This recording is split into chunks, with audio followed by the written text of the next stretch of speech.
Hey, answer me one thing. Have you ever caught yourself thinking about how some people seem to live in peace, while others are always in a constant battle, swimming against the tide?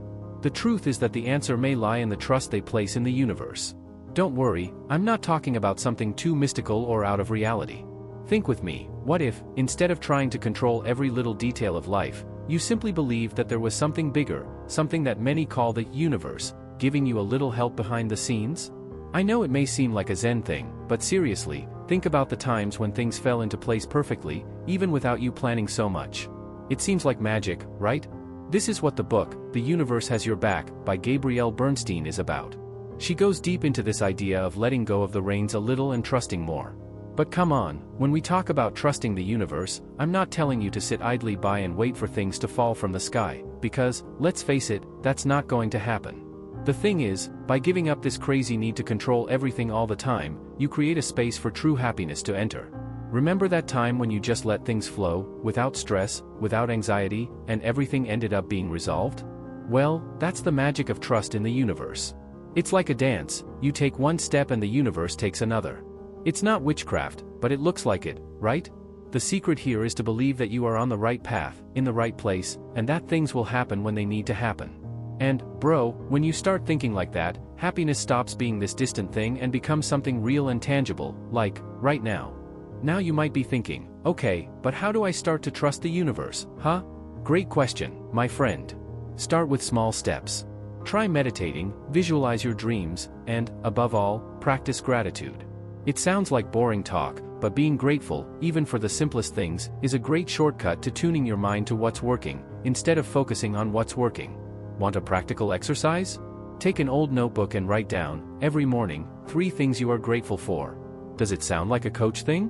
Maybe so, but it's one of the most powerful stops you can make. Shall we do this? Take the test and then tell me if the universe didn't give you that naughty little help. So, now that we've exchanged ideas about trusting the universe, let's take it a step further? Let's talk about understanding that you and the universe are not two separate things.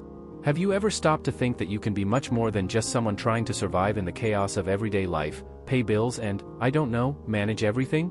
Science is starting to show some pretty crazy things about this, and I'm not talking about crazy ET theories or anything like that, no. It's a real thing, my friend. Deepak Chopra, in his book, You Are the Universe, gets real saying that we are made of the same things, stardust, cosmic particles and, of course, a pinch of that human confusion. So, if we are part of the universe, why not align ourselves with it and understand what true happiness means? Realizing that you are the universe opens up a range of possibilities that you never even imagined, like discovering a new world in a game full of secret missions and hidden secrets.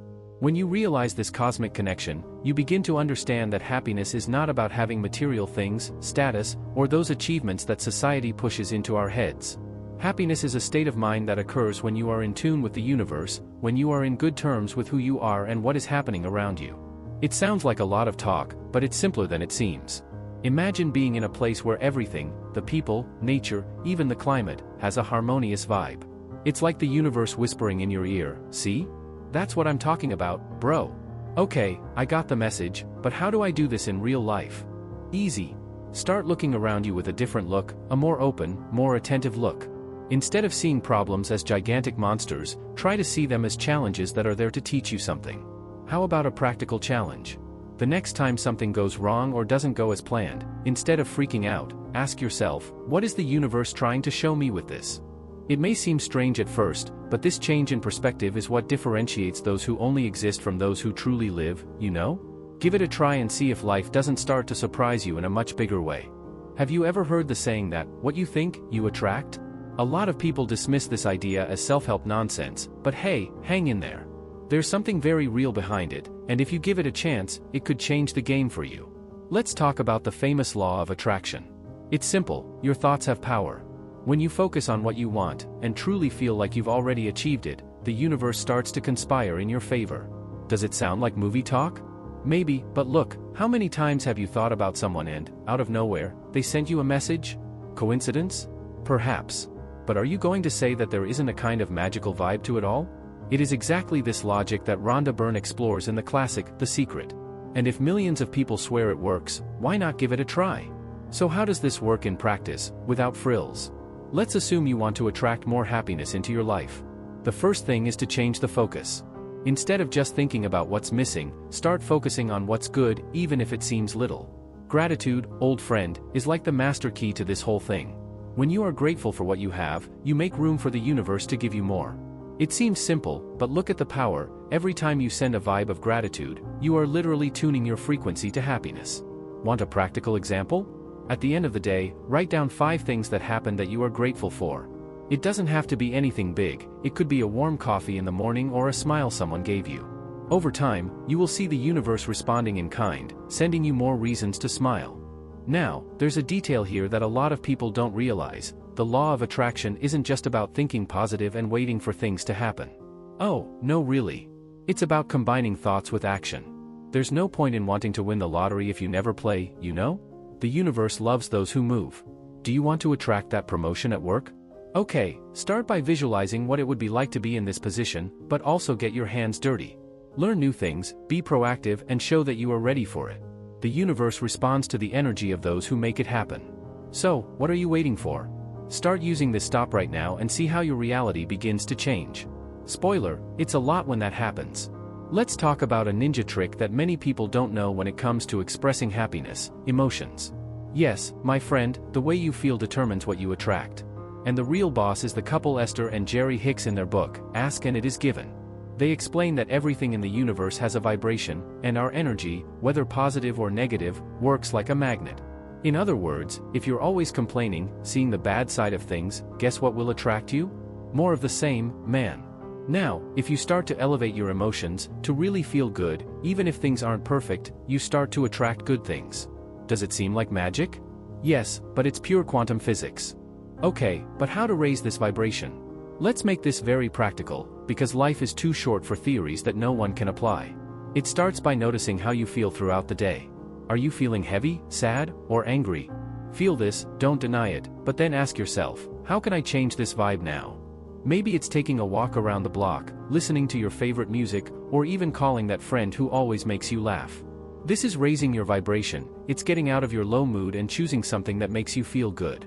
And the more you do this, the more you tune into the frequency of happiness. Want a real example? There is a study that shows that people who listen to happy music in the morning have much more productive and happier days.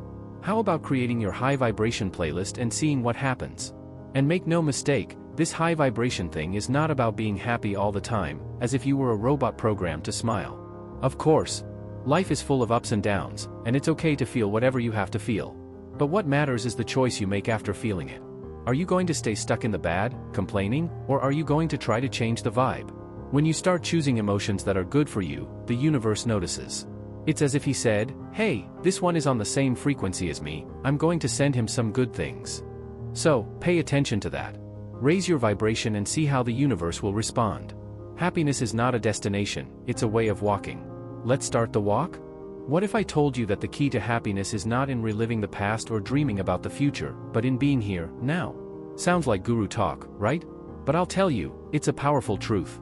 Eckhart Tolle, in his book, The Power of Now, explains that the secret to a happy and fulfilling life is to anchor yourself in the present. Seriously, man, think about it. How many times have you found yourself stuck in past memories that only bring pain, or anxious about what lies ahead?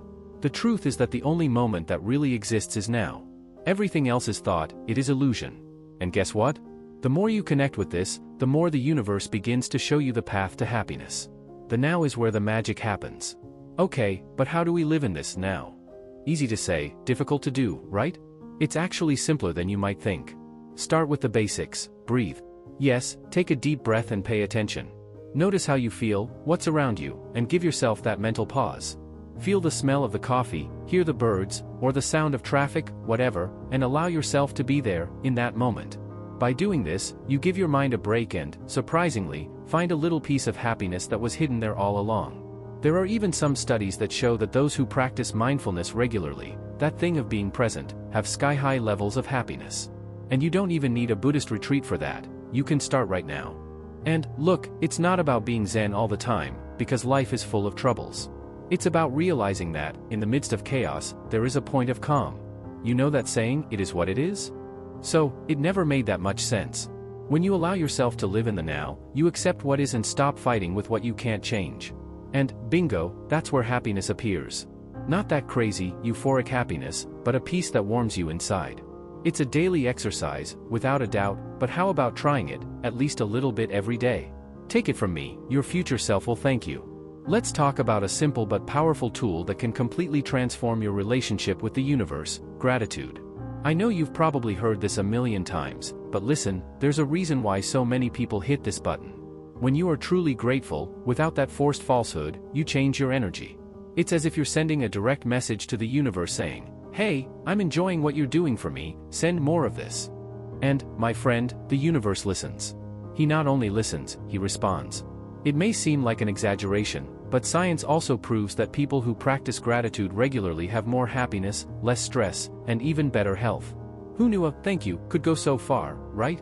And how do we put this gratitude into practice? First, forget that story of only being grateful when everything is perfect. Real life doesn't work like that. True gratitude comes when you can be grateful even for the complicated moments, because you know that they shape you, make you grow. Want a great workout? Start a gratitude journal. Every day, write down 3 things you are grateful for. It doesn't have to be anything fancy. It could be a hot bath after a tiring day, or that friend who called you for no reason just to see how you are. And then, as you get the hang of it, you'll start to notice more and more good things around you. This is the universe showing you that, when you vibrate in gratitude, you attract more reasons to be grateful. But, look, gratitude is not just an internal thing, it is also a bridge that connects you to others.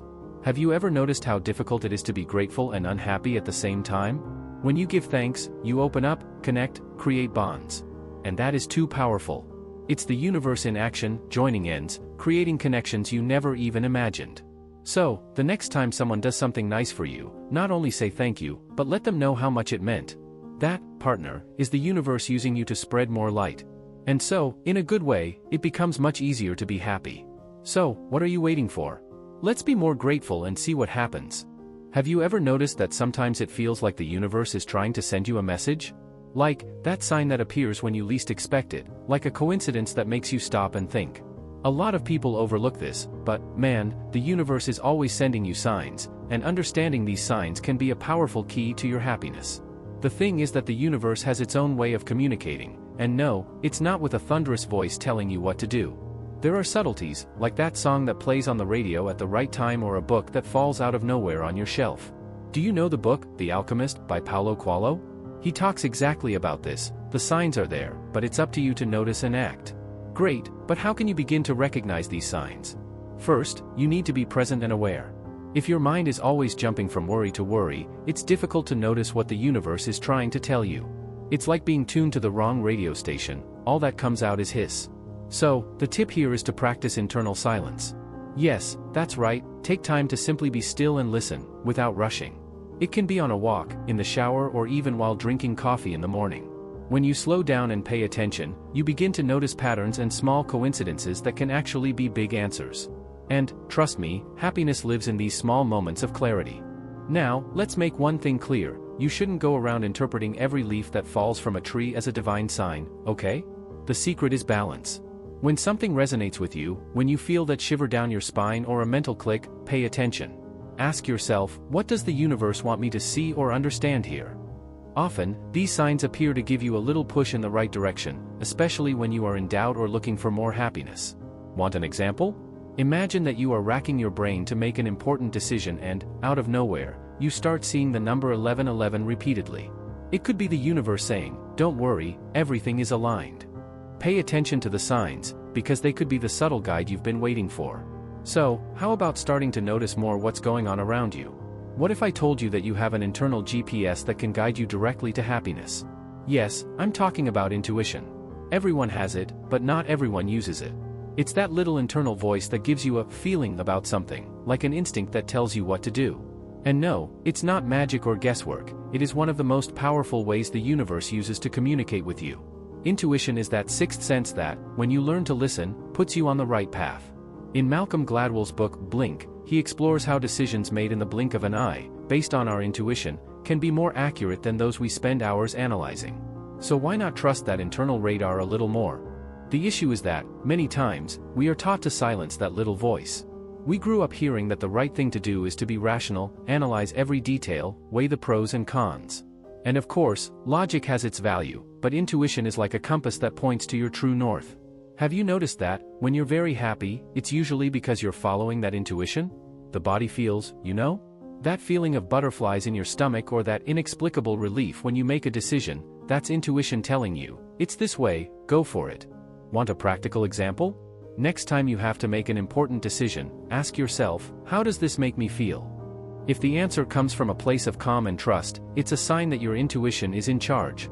Now, it's not always easy to trust this instinct thing. Sometimes it goes against what seems logical or what others expect of you. And that's okay, because intuition doesn't always scream, she whispers. The trick is to give yourself space to listen. This means taking that pause, silencing the external noise and trusting what your heart is telling you. You may make a few mistakes at first, it's part of the process, but the more you practice, the sharper your intuition becomes. And, look, once you learn to listen to this internal GPS, happiness becomes almost a side effect. So, let's start listening to your intuition more and see where it takes you? Spoiler, it may be further than you think. Keep this in mind, nothing lasts forever. I know that, at first glance, this may sound a little scary, but stop and think, isn't that exactly what makes life so incredible? When you understand that everything, absolutely everything, is impermanent, you begin to truly value what matters. The good and bad moments, that friendship that came to an end, that love that didn't work out, all of this is part of the flow. And do you know what happens when you start to flow together? You free yourself. Pema Chodron, in When Things Fall Apart, says that true peace, that delicious happiness, comes when we allow ourselves to surf this wave of ups and downs without trying to control the tide. Let's try? And how do we learn to surf this wave without getting knocked down all the time? The trick is to start seeing life as a dance, not a war. When you're in a dance, you adapt, you move together. There are moments when you feel like the best dancer in the world, in others, you step on your toes. And, you know what's craziest? It is good too. Think with me, nothing in life is fixed. What's hurting now, an hour will pass. And what's amazing now, too? How about using this to your advantage? Instead of being anxious waiting for the bad moment, or afraid of missing the good one, you start to live each moment as it is, unique and irreplaceable. Want a tip? When something good happens, be grateful with everything you have. And when it's hard, take a deep breath and think, this too shall pass. Now, I'm going to tell you, living like this is for those who have courage. It's not about letting go of everything, it's not about becoming a monk who feels nothing. It's about feeling everything, with intensity, and knowing when to let go. Embracing impermanence is like enjoying a sunset, you know it will end, but while it's there, you enjoy every second. And when it ends, you don't feel sad, because you know there's another one tomorrow. So, let's start seeing life from this angle? Are we going to enjoy what we have now, knowing that it is temporary, but that, at the same time, it is part of something much bigger and more beautiful? Breathe, let it flow and enjoy the dance. Now, to close with style, I need to ask you, what are you waiting for to take control of your own happiness? Yes, you yourself, who is reading this here now. You can wait for the universe to give you a helping hand, but how about becoming its partner in this creation? That's right, become a co-creator of your own reality. Shakti Gawain talks about this very well in Creative Visualization. When you visualize clearly and feel like you are living that reality, it is as if you are making a very clear request to the universe. And, I'll tell you, he loves people who arrive knowing what he wants. So, are we going to learn how to use this power? First thing, clarity. Without knowing what you want, how will the universe help you, right? And here, friend, there is no magic recipe. It's about getting your hands dirty and being honest with yourself. How about taking a few minutes today and really thinking about what makes you happy? Close your eyes, visualize what your ideal day would be like, feel the weather, the smell, the taste. And then put it on paper. He writes as if it were already happening. It sounds like a joke, but it's serious. Your mind starts working in your favor when you give it the treasure map. And then, there's no secret, take the first step, even if it's small. Do you want a new job? Start qualifying. Want more health? Get up and go for a walk around the block. Co-creating your happiness is this, thinking, feeling and acting. And don't forget, the co-creation journey is made up of successes and mistakes. There's no problem changing your route midway. Life is full of curves, and each one of them can teach you something. The secret is to be open to adjusting course without losing momentum. Sometimes you will be surprised by what appears when you least expect it. And, if by chance things don't go as planned, remember that you can always start again.